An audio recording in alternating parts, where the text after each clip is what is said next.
오늘 이제 그 4장 1절에 보시면 그러므로라고 시작이 되고 있습니다. 그러므로 이것은 그 결론적 접속사죠. 결론적 접속사. 그래서 앞에 있는 내용을 요약을 하면서 이제 결론 부분으로 4장서부터 6장까지가 시작이 됩니다. 그래서 예배소서는 보면 이 그러므로를 기준으로 해가지고 두 부분을 나누게 됩니다. 1장서부터 3장까지와 4장서부터 6장까지로 이 두 부분을 나누게 되는데, 앞부분인 1장서부터 3장까지는 교리 부분이죠. 그렇죠? 거기서 성도란 어떤 자인가, 성도의 정체성과 그 성도라는 것이 얼마나 놀라운 자인지에 대한 그 그리스도인의 지위에 대해서 다루고 있습니다. 그리고 또한 교회의 정체성에 대해서 다루고 있죠. 교회의 본질이 무엇인지에 대해서 다뤘습니다. 그러고 난 다음에 이제 4장서부터 6장까지는 거기에 대한 적용입니다. 그래서 그런 성도로서 부름받은 우리와 또한 그 공동체를 이루고 있는 교회가 어떤 모습으로 세워져 가야 되고, 또 변화된 성도가 어떤 삶을 살아야 될 것인지에 대한 구체적인 실생활에 관련된 교훈들을 하고 있습니다. 이 사도 바울의 서신서를 보게 되면 항상 이런 구조로 되어 있습니다. 그래서 앞부분에는 교리를 다루고 있고, 그 다음에는 적용을 다루고 있거든요. 대표적으로 예배소서가 그렇고, 또 하나는 로마서가 그렇습니다. 로마서도 보면 1장서부터 11장까지는 뭐를 다루고 있냐면 복음이란 무엇인지에 대해서 아주 체계적으로 잘 다루고 있는 교리 부분이고요. 그러고 난 다음에 그러므로 시작되고 있는 로마서 12장, 그 다음에 16장까지는 적용 부분입니다. 어떻게 우리가 그렇다고 한다면 복음으로 구원받은 우리가 어떻게 살 것인지에 대한 구체적인 적용 부분으로 되어 있습니다. 이것은 뭘 의미하고 있냐면 모든 우리 그리스도인의 모든 삶은 반드시 뭐에 근거해야 된다는 것을 말씀하고 있냐면 교리에 근거해야 된다는 거예요. 건전한 성경적인 교리에 근거해야 되고, 성경적인 교리는 반드시 우리 삶 가운데 어떻게 돼요? 적용돼야 된다는 것입니다. 우리가 성경적인 교리를 체계적으로 배워야 되는 중요한 이유가 있다고 한다면, 그것을 통해서 우리 신앙생활이 올바로 세워져 갈 수 있기 때문에 그렇죠. 그렇기 때문에 우리가 하나님 앞에서 일상 가운데서 올바른 신앙생활을 하기 위해서 반드시 우리에게 필요한 것이 있다고 한다면, 그것은 다른 것이 아니라 사도 바울이 우리에게 예배서를 통해서 또한 로마서를 통해서 가르쳐주고 있는 아주 중요한 이 교리들에 대해서 성경적인 체계적인 가르침을 통해서 우리가 알아야 될 것이 무엇인지를 알고, 그랬을 때야만이 우리 신앙생활은 그 위에 제대로 건강하게 잘 세워져 갈 수가 있습니다. 특별히 혼란스러운 시기일수록 건전한 성경적인 교리가 얼마나 중요한지 몰라요. 특별히 지금도 보면요, 이단들이 얼마나 많이 있는지 모릅니다. 특별히 지금 신천지 때문에 한국도 그렇고 미국에 있는 교회들도 지금 어려움 가운데 있습니다. 제가 알기로는 이 아틀란타 지역에도 신천지를 추종하는 사람들이 많이 있는 걸로 알고 있습니다. 그래서 그 사람들이 기존 교회에 침투해서 어려움을 주고 있죠. 근데 안타까운 것은 뭐냐면 이 신천지예요. 젊은 사람들이 많이 있다는 거예요. 젊은 사람들이. 그리고 이 젊은 사람들은 어떤 사람이냐면 교회를 안 다녔던 사람들이 아니라 교회를 다녔던 사람들입니다. 왜 교회를 다녔던 젊은이들이 신천지로 빠질까? 여러분, 그 이유가 뭐라고 생각하세요? 다른 데 있는 것이 아닙니다. 제가 생각하기에 그것은 다른 것이 아니라 이들이 성경적인 이 교리에 대해서 잘 모르기 때문이라고 생각합니다. 이들이 만약에 성경적인 교리들을 체계적으로 잘 배웠다고 한다면 그들의 그런 잘못된 가르침에 현혹될 수가 없습니다. 그들은요, 겉으로 보기엔 얼마나 친절한지 몰라요. 그래서 많은 사람들이 그들의 친절에 넘어가요. 친절하게 잘 되어주거든요. 실제적으로 그들이 뭘 가르치고 있는지를 잘 모릅니다. 그들이 가르침이 뭐가 잘못되어 있는지를 모르기 때문에 넘어가고 있어요. 그렇기 때문에 우리가 이 성경적인 가르침, 건전한 교리 위에 우리 신앙생활을 세운다는 것은 얼마나 중요한지 모릅니다. 오늘 본문에 보시면 먼저 우리가 부르심에 합당하게 행하라라고 우리에게 권면하고 있습니다. 1절에 보시면 그러므로 주 안에서 갇힌 내가 너희를 권하노니 너희가 부르심에 받은 일에 합당하게 행하여 라고 되어 있습니다. 사도 바울은 첫 번째로 우리에게 권면하기를 뭘 권면하고 있냐면 합당한 일에, 우리에게 부르심을 받은 일에 합당하게 행하라라고 우리에게 권면하고 있습니다. 우리를 부르신 분이 누구세요? 먼저 우리가 분명해야 될 것은 뭐냐면 우리를 부르신 분이 누구냐는 것입니다. 여러분, 우리를 부르신 분이 누구십니까? 예수님 하나님이시라는 사실을 우리가 놓쳐서는 안 돼요.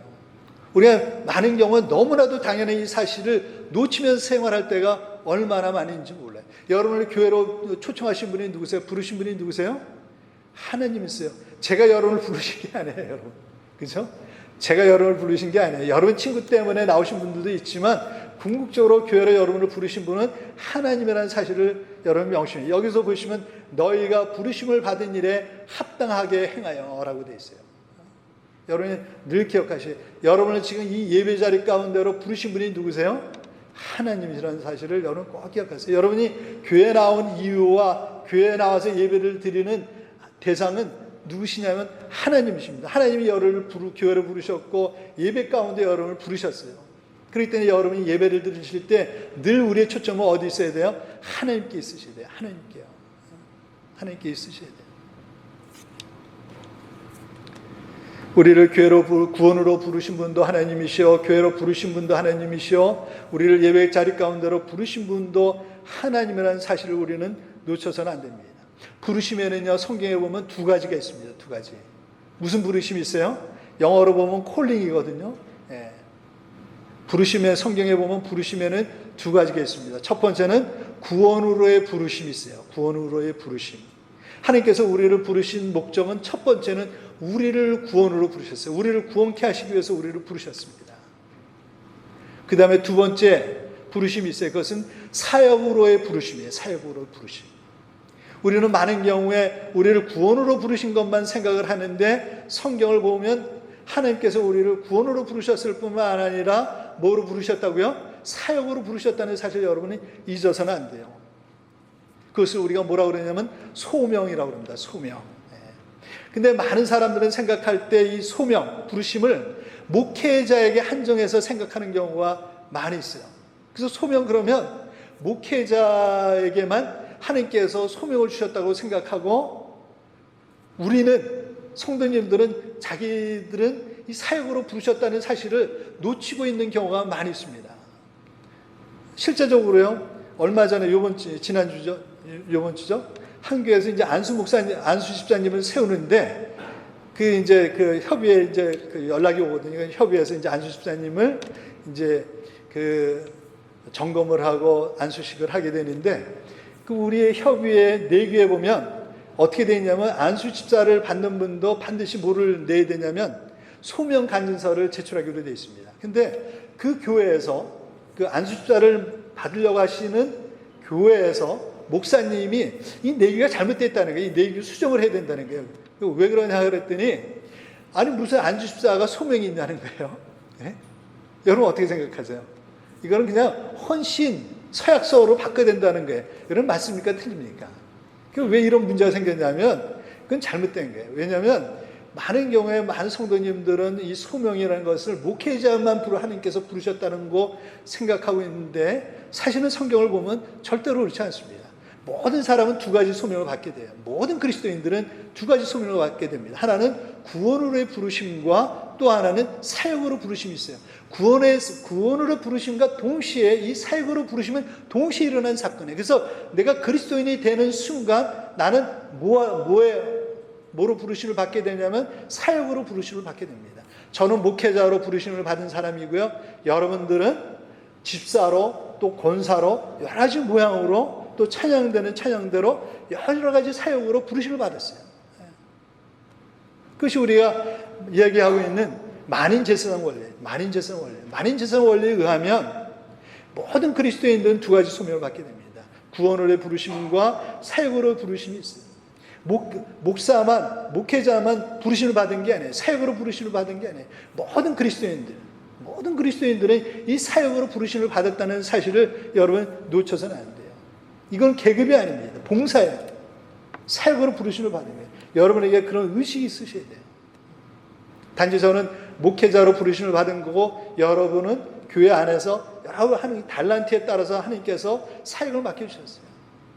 그것을 여러분이 꼭 기억하셔야 됩니다. 베드로전서 2장 9절에 보시면 그러나 너희는 택하신 족속이요 왕과 같은 제사장들이요 거룩한 나라요 그의 소유가 된 백성이니. 우리는 모든 그리스도인들은 뭐예요? 택하신 족속입니다. 그렇죠? 모든 하나님의 가족입니다. 그럴 뿐만 아니라 뭐라고 말씀하고 계십니까?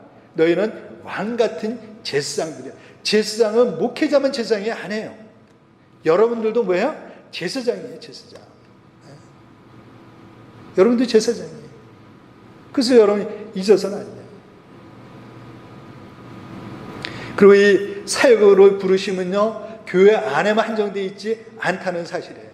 이것은요, 어디까지 연장이 되냐면 세상까지 연장이 돼 있어요. 내가 세상 나가서 일주일 동안 사는 곳 가운데서도 계속해서 그것이 우리의 사역의 현장이라는 사실을 여러분 놓쳐서는 안 돼요. 우리는 많은 경우에 교회 안에서만 일을 생각해요. 교회 안에서만 봉사하고 사역하는 거로만 생각하는데 성경적으로 보면 그렇지 않습니다.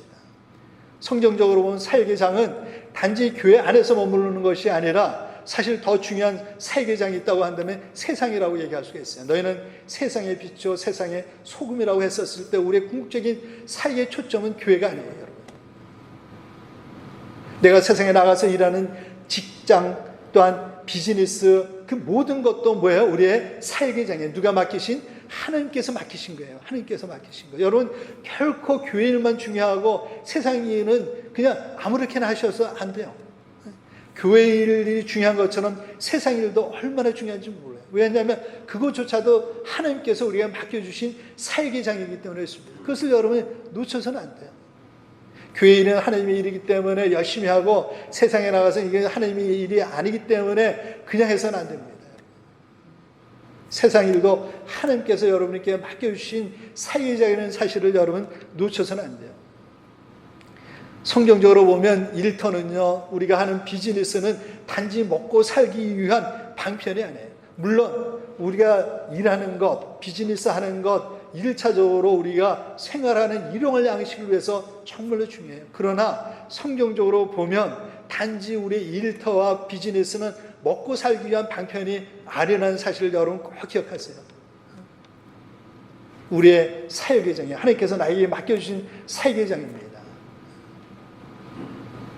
그렇기 때문에 사람들이 보거나 안 보거나 늘 누구를 의식하면서 일해야 돼요? 하나님을 보고. 나에게 맡기신 분이 비록 내가 샐러리를 사장한테 받을지라도 궁극적으로 그 일을 맡기신 분이 누구라는 사실을 아셔야 돼요? 하나님이라는 사실을 아셔야 돼요. 그것을 여러분 놓쳐서는 안 돼요. 여기 보시면 합당하게 행하라고 말씀하셨어요. 무엇에 합당하게요? 부르신 일에 합당하게. 합당하게. 합당하게라는 것은 아기오스라는 그 헬라어인데 그것은 당연히 또는 보답할, 어울리게, 답게라는 거예요. 뭐예요?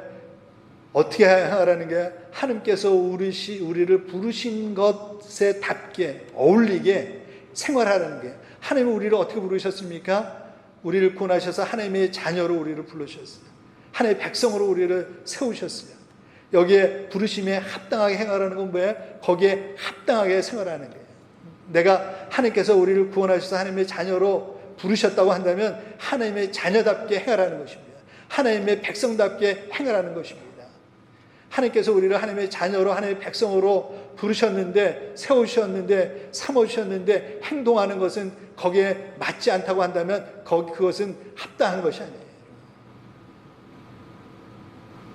한동안 그런 말이 있었죠. 그렇죠? 노블리스 오블리제라는 그 용어를 여러분이 많이 들으셨을 거예요. 여기서 얘기하고 있는 게 그것이에요. 노블리스 오블리제. 뭡니까? 사회적으로 여러 가지 특권을 받은 사람들이 있습니다. 많은 것을 누린 사람들이 있어요. 태어날 때부터 금수저로 태어났고 또 부모 잘 만나서 또 열심히 해가지고 공부 열심히 하고 또 사회적으로 성공한 사람들이 있습니다. 그들에게는 뭐가 따르냐면 책임이 따라요. 책임이. 사회적으로 많은 특권을 누리고 있는데 문제는 뭐냐면 거기에 대한 합당한 책임을 하지 않는다고 한다면 그것은 합당한 것이 아니에요. 그건 부끄러운 거예요. 부끄러운 거예요. 그렇지 않습니까? 자기가 그렇게 잘나서 된 것이 아니거든요. 거기까지 올라갔을 때는, 누렸을 때는 많은 사람들의 도움이 있었고 많은 사람들의 그런 그 수고들이 있었다는 사실을 놓쳐서는 안 돼요. 그렇다고 한다면 그것을 자기 거로만 생각하지 않고 어떻게 해야 돼요? 마땅하게 거기에 대한 따르는 책임과 역할을 감당해 줘야 돼요. 그게 노블리스 오블리즘. 여기서 얘기하고 있는 부르심에 합당하게 행하라는 것은 다른 것이 아니에요. 네가 정말로 하나님의 은혜 가운데 구원을 받은 자이고 하나님의 자녀가 되었고 하나님의 백성이 되었다고 한다면 거기에 합당하게 행하라는 것입니다. 이름에 맞게. 그것은 당연한 거예요. 하나님이 우리를 은혜로 구원하시고 하나님의 자녀로 삼아주시고 하나님의 백성으로 세워주셨는데 행동하는 것은 엉망이라고 한다면 여러분 그것은 합당하게 행하는 것이 아니에요. 마땅한 것이 아니에요. 당연한 것이 아니에요. 왜 한국교회가 요새 그렇게 욕을 먹고 있습니까? 저는 다른 데 있는 것이 아니라 바로 여기 있다고 생각해요. 그리스도인답지 않기 때문에. 그리스도인이 그리스도인다워야 되는데 그리스도인이 그리스도인답지 않기 때문에 욕을 먹는 거 아니에요? 제가 보기에는 저는 그렇다고 생각해요. 만약에 우리가 그리스도인이 그리스도인답게 행동한다고 한다면 그들이 우리를 존경할 거예요. 그렇지 않겠습니까, 여러분? 초대교회를 보세요. 초대교회를 보면 교회 안에 많은 사람들이 몰렸던 이유가 뭐냐면 그들이 칭찬했습니다. 그들의 삶이 너무나 좋았기 때문에. 네? 교회 안에 몰려든 이유가 다른 데 있었던 것이 아니에요. 그리스도인을 보니까 자신들과 다른 거예요. 너무 멋있는 거예요. 우리가 만약에 부르심에 합당하게 행한다고 한다면, 살았다고 한다면 욕을 먹을 일이 없어요. 문제는 뭐냐면 그러지 못하기 때문에 문제가 있는 거예요. 목회자는 목회자답게, 성도는 성도답게. 전 때때로 어떤 때는요, 제가 목회자 된 게 때로는 부끄러울 때가 있어요. 부끄러울 때가 있어요. 저는 사실은 한국 교회가 그렇게 된 가장 중요한 책임은 저는 목회자라고 생각합니다. 목회자라고 생각해요. 왜냐하면 목회자가 제대로 가르치지 못했기 때문에 저는 생각해요. 1차적으로 성도들을 가르쳐야 될 책임이 목회자에게 있습니다. 목회자에게. 우리가 목회자로서 제대로 가르치지 못했기 때문에 그렇게 된 거예요. 하나님께서 교회 지도자로 목회자를 세우셨는데 목회자가 한국 교인들을 제대로 가르치지 못했기 때문에 그런 거 아닙니까? 물론 목회자는 열심히 잘 가르쳤는데 성도들 중에는 또 제대로 그 가르침대로 하지 않는 성도들도 많은 것이 현실이에요. 우리가 같이 정말로 이 문제에 대해서 심각하게 고민해야 돼요. 목회자는 목회자로서, 성도는 성도로서 우리가 정말로 심각하게 고민해야 됩니다. 고민해야 돼요.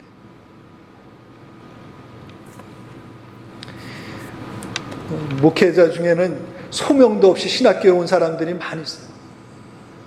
반드시 신학교는 소명을 체크합니다. 하느님이 당신 부르셨습니까?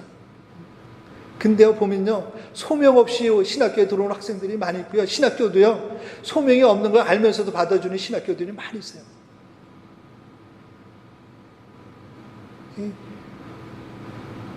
문제가 많습니다. 이 모든 것은 한 가지 사실을 전제하고 있다는 사실을 우리는 기억할 필요가 있어요. 그건 뭐예요? 구원의 부르심에 근거하고 있다는 사실이에요. 우리가 합당하게 하는 것. 만약에 내가 은혜로 구원받은 하나님의 자녀가 아니라고 한다면 이 다음서부터 나오는 모든 권면은 우리가 무시해도 돼요. 왜냐하면 우리와 상관이 없고 또한 거기에 해당되지도 않고 어울리지도 않고 그것을 감당할 수도 없기 때문에 그렇습니다. 내가 만약에 하나님의 은혜로 구원받은 하나님의 자녀가 아니라고 한다면 이 모든 권면은 우리에게 필요가 없어요. 그러나 만약에 내가 하나님의 은혜로 구원받은 하나님의 자녀가 맞다고 한다면 이것은 여러분이 귀담아 들으셔야 돼요. 적어도 여러분이 내가 정말로 구원받은, 은혜로 구원받은 하나님의 자녀가 맞다고 한다면, 하나님의 백성이 맞다고 한다면 한 귀로 듣고 한 귀로 흘려버려서는 안 됩니다. 마땅히 귀담아 들으셔야 돼요. 왜냐하면 은혜로 구원받은 자에게는 이것은 당연한 합당한 태도이기 때문에 그렇습니다. 세상의 모든 문제는 저는 다른 데 있는 것이 아니라 바로 여기 있다고 생각해요. 합당하게, 마땅하게 행동해야 될 것을 행동하지 않기 때문에. 세상 사람들은 하나님께서 자신들을 창조하셔서 이 땅 가운데 보내신 목적이 무엇인지를 망각하고 거기에 합당하게 생활하지 않기 때문이고, 교회 안에 있는 그리스도인들은 부르심에 합당하게 행동하지 않기 때문이라고 저는 생각합니다. 만약에 세상에 있는 사람은 하나님이 창조하신 목적에 맞게 생활을 하고, 교회 안에 있는 성도들은 부르심에 맞게 합당하게 생활한다고 한다면, 저는 세상이 정말로 질서 있고 아름답고 살기 좋은 세상이 될 거라고 생각해요. 그렇지 않습니까? 자기 역할만 잘한다고 한다면 뭐가 문제가 되겠어요? 뭐가 문제가 될까요?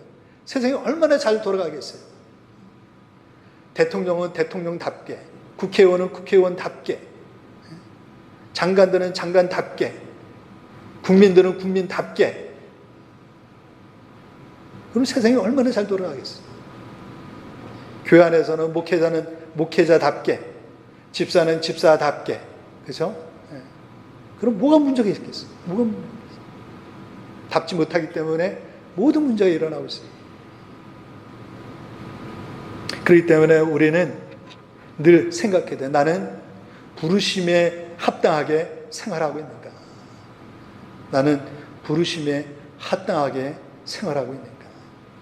그러나 부르심에 합당하게 생활한다는 것이 결코 쉽지 않다는 사실을 우리는 날마다 경험하게 돼요. 바쁜 일상 가운데서, 그렇죠? 경쟁 사회 가운데서 살다 보면요, 합당하게 생활한다는 거는 벌써 저 멀리 떠나갔고요, 살기 바쁜 나의 자신을 발견하게 되고요, 하루를 마치게 됐을 때는 어떻게 살았는지도 모르게 되고요. 그렇지 않습니까? 그게 우리 현실이에요. 그러다 보면, 잘못하다 보면요, 이 말씀과는 상관없이 나의 삶을 마칠 수가 있어요, 여러분.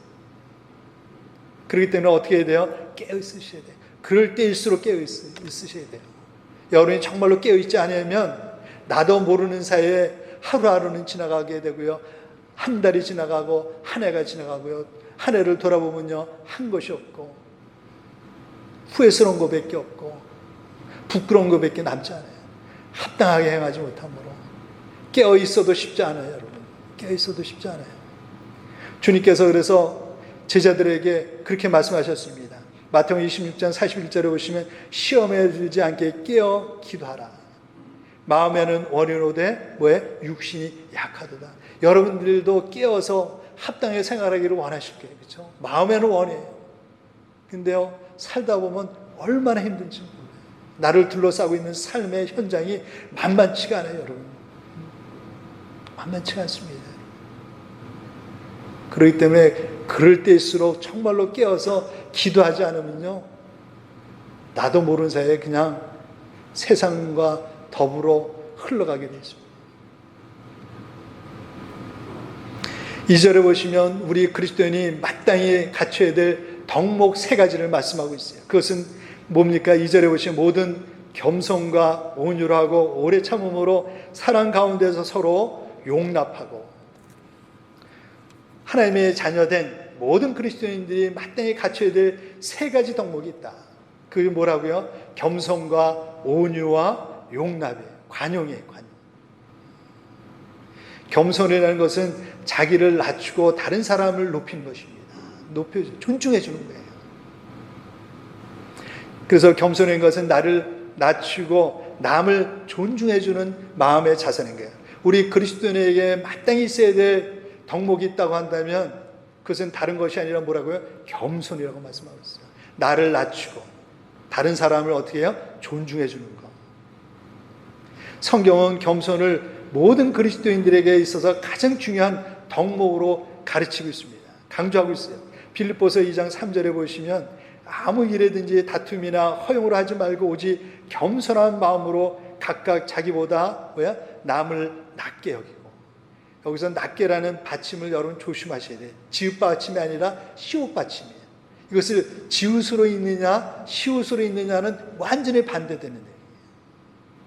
남을 낮게 보지 말고 낮게 보라는 거예요. 높이 보라는 거예요. 성경은 하나님께서 가장 싫어하는 사람이 교만한 사람이고 가장 하나님께서 사랑하시는 사람이 겸손한 자인 것을 말씀하고 있어요. 야고보서 4장 6절에 보시면 그러나 더욱 큰 은혜를 주시나니 그러므로 일렀으되 하나님이 교만한 자를 물리치시고 겸손한 자에게 은혜를 주신다라고 말씀하고 있습니다. 겸손은 주님께서 우리에게 보이신 가장 중요한 덕목 중에 하나예요. 예수님의 많은 덕목들이 있어요. 그렇죠? 아름다운 그런 성품들이 있으십니다. 근데 그 중에서도 성경은 뭐를 강조하고 있냐면 이 겸손에 대해서 말씀하고 있습니다. 빌립보서 2장 5절부터 8절에 보시면 주님께서 우리를 위해서 이 땅 가운데 인간의 모습으로 오시고, 그리고 우리를 위해서 종의 자세를 가지시고 우리를 섬겨주시고, 그리고 우리를 위해서 십자가에 돌아가신 그 모든 것이 겸손하기 때문이라고 말씀하고 있습니다. 자기를 낮추시고 죽기까지 복종하셨으니 라고 말씀하셨습니다. 그러면서 우리에게 권면하고 있습니다. 뭐라고요? 너희도 이 마음을 품어라. 누구의 마음이에요? 주님의 마음이에요. 주님의 마음. 주님의 어떤 마음이에요? 겸손한 마음이에요. 우리 그리스도인에게 꼭 있어야 될, 놓쳐서는 안 될 중요한 덕목이 있다고 한다면 그것은 다른 것이 아닙니다. 정말로 겸손해야 돼요. 우리 그리스도인들은 정말로 겸손해야 돼요. 자기를 낮추고요. 그리고요, 다른 사람을 존중해 주는 자세. 우리가 정말로 하나님의 구원받은 자녀가 맞다고 한다면요, 우리에게 이런 자세가 있어요. 겸손한 자세. 그리스도인들을 보면 정말로 저 사람은 겸손해. 없어서 겸손한 게 아니에요. 있어도 자기를 낮출 줄 알고 다른 사람을 존중해 주는 자세. 그것이 우리 그리스도인들에게 필요한 덕목인 것을 말씀하고 있습니다. 특별히 우리가 하나가 되기 위해서 우리에게 필요한 것이 있다고 한다면 다른 것이 아니라 겸손입니다. 빌립보서 2장 3절에서 아무 일에든지 다툼이나 허용으로 하지 마요. 교만한 사람은 늘 다투어요. 부딪혀요. 싸워요. 겸손한 사람은 절대 다투지 않습니다. 두 번째 덕목은 온유함이에요. 온유함은 부드러운 마음 또는 따뜻한 마음이에요. 우리 그리스도인들은 온유한 사람이 돼야 돼요. 따뜻하고 부드러워야 돼요. 상대방을 당할 때 어떤 사람은 쌀쌀한 사람들이 있어요. 그리스도인인데 그리스도인들은요 따뜻해야 돼요. 부드러워야 돼요. 저는 우리 아들하고 며느리한테 꼭 그래요. 제가 며느리를 얻을 때 기도 제목이 우리 며느리는 마음이 따뜻한 며느리가 됐으면 좋겠다. 다른 건 저는 별로 바라는 게 없고, 살아보니까 이 따뜻한 마음을 가지고 있는 사람이 많지가 않더라고요. 그러니까 우리 아들한테는 늘 그래요. 너 교만하면 안 돼. 늘 겸손해야 되고 따뜻해. 우리 그리스도인들은 따뜻했으면 좋겠어요. 부드러웠으면 좋겠어요. 저도 그러지 못해서 늘 그래요. 그거는 더 이상 얘기하면 안 되고요. 우리 그리스도인들은 누가 보든지 참 저 사람 따뜻한 사람이야. 부드러운 사람이야. 그랬으면 좋겠어요. 이에 대한 모범도 예수님이시잖아요. 그렇죠? 모든 사람이 손가락질 받던 삭개오를 따뜻하게 품어주시고, 그 가늠의 현장에서 붙들려왔던 그 여인을 모든 사람이 돌을 던질 준비를 하고 있었을 때 예수님께서는 그 여인의 있는 모습 그대로를 받아주시면서 뭐라고 말씀하세요? 다시는 더 이상 죄를 짓지 말라. 나도 너를 용서한다. 다른 사람을 비판하지 마세요. 정죄하지 마세요. 우리 다 허물이 많고 연약한 존재들이에요.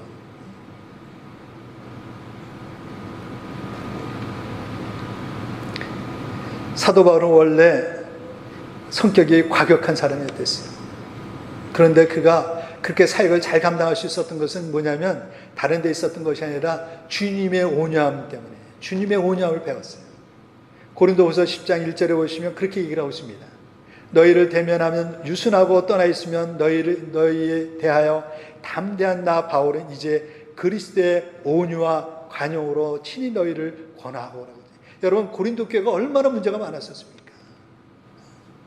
옛날 같았었으면 아마 사도 바울이 가가지고 저거 했을 거예요. 근데 그 문제가 많았었던 그 고린도 교회를 향해서 사도 바울이 어떻게 대합니까? 온유와 관용으로 되었다고 얘기를 하고 있어요. 그 교회를 회복시키기 위해서.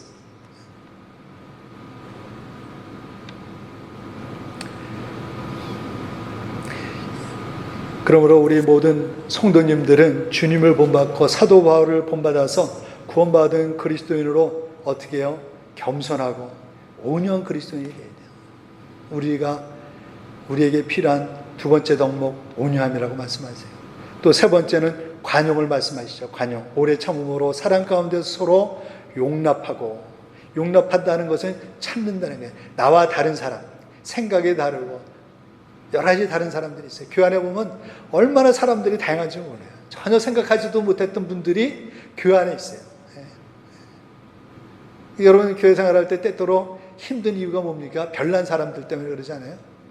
별난 사람들이 교회 안에 보면 참 감사한 것 같아요. 교회 안에 참 감사한 거예요. 여러 다양한 사람들이 올 수 있는 곳이 교회입니다. 하나님은 모든 사람을 다 받아주세요. 우리도 그래야 돼요. 우리도 어떤 사람이 오든지 다 그들을 용납할 수 있고 받아줄 수 있어야 돼요. 그렇기 때문에 우리에게 관용을 말씀하세요. 오래 참음으로 참고 또 사랑 가운데서 사랑이 필요하고요. 인내가 필요하고 사랑이 필요해요. 교회 생활하다 보면 필요하죠. 교회만 그러는 게 세상에 나가도 마찬가지잖아요. 그렇기 때문에 우리에게 관용할 것을 말씀하세요. 골로새서 3장 13절에 보시면 누가 누구에게 불만이 있거든 서로 용납하여 피차 용서하되 주께서 너희를 용서하신 것 같이 너희도 그리하고. 우리가 어떤 용납하기 어려운 분들을 만나잖아요. 별난 사람을 만나잖아요. 그때 누구를 생각하세요? 주님을 생각하세요. 별난 나를 받아주신 주님. 고치고 오라고 그러지 않으셨어요. 주님이 우리를 받아주실 때 너 이 문제를 고치고 오면 내가 받아줄게 그러지 않으셨어요. 어떻게 하셨어요? 있는 모습 그대로 받아주셨어요. 그렇다고 한다면 우리도 다른 사람에 대해서 별난 사람, 모난 사람 만나게 되거든 쉽지 않죠. 인내가 필요하고 사랑이 필요한데 그때 누구를 생각하시냐면 나를 있는 그대로 받아주셨던 주님을 여러분 꼭 생각하세요. 그 다음에 3절에 가시면 하나 될 것을 힘써 지키라고 말씀하세요. 평안에 매는 줄로 성령이 하나 되게 하신 것을 힘써 지키라 라고 말씀하세요. 성경은 오늘 본문 말씀은 우리가 하나 되도록 하라라고 말씀하지 않았어요. 이미 하나 됐다라고 말씀하셨어요. 하나 된 것을 힘써 지키라고 말씀하셨어요. 성령 하나님께서 이미 우리를 하나로 묶어주셨다고 말씀하고 계십니다. 언제요? 우리 예수님을 믿고 거듭나는 순간 우리는 하나가 되었습니다. 그렇죠? 하나님의 가족이 되었어요. 거기서 우리는 이미 하나가 되었습니다. 우리가 해야 될 것은 뭐냐면 하나 되려고 노력하는 것이 아니라 이미 하나님께서 우리를 하나가 되게 하신 것을 지키는 것이 중요해요. 지키는 것이. 하나님께서 우리를 하나가 되게 하셨을 때 거기에는 인간적인 어떤 장벽도 없습니다. 모든 장벽을 허우셨어요. 인종적인 차별도 문화적인 차이도 장벽도 언어와 피부 색깔의 장벽도 다 허무시고 우리를 하나로 만들어 주셨어요. 우리가 해야 될 것은 그 하나 되게 하신 것을 힘써 뭐 하는 거예요? 지키는 거예요. 우리는 지키기만 하면 돼요. 왜 우리가 하나 되는 것을 지켜야 되는가? 4절부터 6절에 보시면 그 하나됨에 대한 근거를 말씀하고 있어요. 몸도 하나요, 성령도 한 분이시고 소망도 한 소망을 가지고 있고 주도 한 분이시고 또 하나님도 한 분이시고 믿음도 하나요, 침례도 하나다. 그렇기 때문에 우리가 마땅히 하나가 돼야 된다. 하나가 되는 것을 힘써야 된다라고 말씀하고 계세요. 만약에 정말로 우리가 몸도 하나요, 성령도 한 분이시고 한 소망을 가지고 있고 주님도 한 분이시고 믿음도 하나요, 침례도 하나요, 하나님도 한 분이신 것을 우리가 온전히 믿는다고 한다면 절대로 우리는 나눠질 수가 없습니다. 나눠질 수가 없어요. 그렇죠? 근데 현실은 그렇지 않다는 데 문제가 있어요. 교회 안에 보면 때때로 분열이 있고요, 다툼이 있어요. 그게 우리가 보고 있는 교회 현실 아니에요? 왜 그렇습니까? 우리가 정말로 한 몸이 되었고 성령도 한 분이시고 우리가 믿고 있는 주님도 한 분이시고 우리가 가지고 있는 소망도 한 분이시고 하나이고 믿음도 하나고 침례도 하나고 하나님도 한 분이라고 한다면 왜 교회 안에 분열이 있고 다툼이 있고 문제가 있어요? 그렇지 않기 때문에 그렇다는 거예요. 특별히 여기서 주목할 것은 뭐냐면 주님이 한 분이시라는 거예요. 우리가 정말로 예수 그리스도를 나의 주님으로 모시고 산다고 한다면 우리 가운데 다툼이 있을 수가 있습니까? 없습니까? 저는 절대로 없다고 생각해요. 어떻게 있을 수가 있어요? 한 주님을 우리가 믿고 있는데. 우리가 예수 그리스도를 나의 주님으로 믿고 있고 그분의 주님의 뜻 가운데 우리가 살고 있다고 한다면 어떻게 우리가 다를 수가 있냐는 거예요. 개인적으로는 다를 수가 있어요. 그렇죠? 개인적으로는 다른 생각을 가질 수가 있지만 주님이 한 분이시기 때문에 같은 주님을 우리가 믿고 있기 때문에 다를 수가 없어요.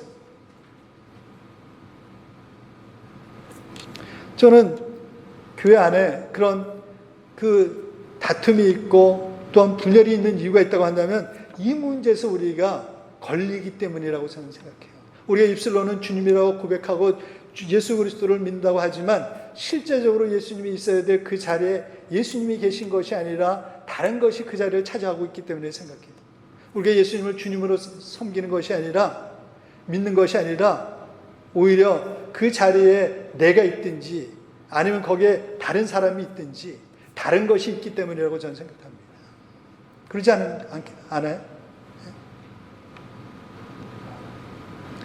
따라서 우리는 의견이 서로 갈릴 경우에 우리는 주님을 따르고 있는지를 자점검해 볼 필요가 있어요. 입술로는 주님이라고 고백하지만 그 자리에 혹시 다른 것이 있는 것이 아닌지, 나의 주님은 예수 그리스도가 아니라 다른 것이 아닌지 점검해 볼 필요가 있습니다. 우리가 예수 그리스도를 주님으로 모시고 따르고 있다고 한다면 개인적으로 생각이 다르더라도 어떻게 해요? 주님의 뜻을 따라 우리는 순종할 것입니다. 그때 우리에게 필요한 그리스도의 성품이 2절에 있는 게 겸손함과 온유함과 관용이에요. 우리가 예수 그리스도를 진정으로 주님으로 섬기고 겸손함과 온유함과 관용의 덕목이 있다고 한다면 우리는 아무리 해도 나눠지지 않을 것입니다. 나눠지지 않을 거예요. 그러므로 우리는 부르심에 합당한 삶을 살기 위하여 하나님께서 우리에게 요구하시는 3가지 덕목과 하나됨을 위해서 우리는 기도해야 돼요. 사람들을 중심으로가 아니라 하나님을 중심으로, 예수 그리스도를 중심으로 하나가 될 수 있는 저와 여러분이 되시길 바랍니다. 기도하시겠습니다.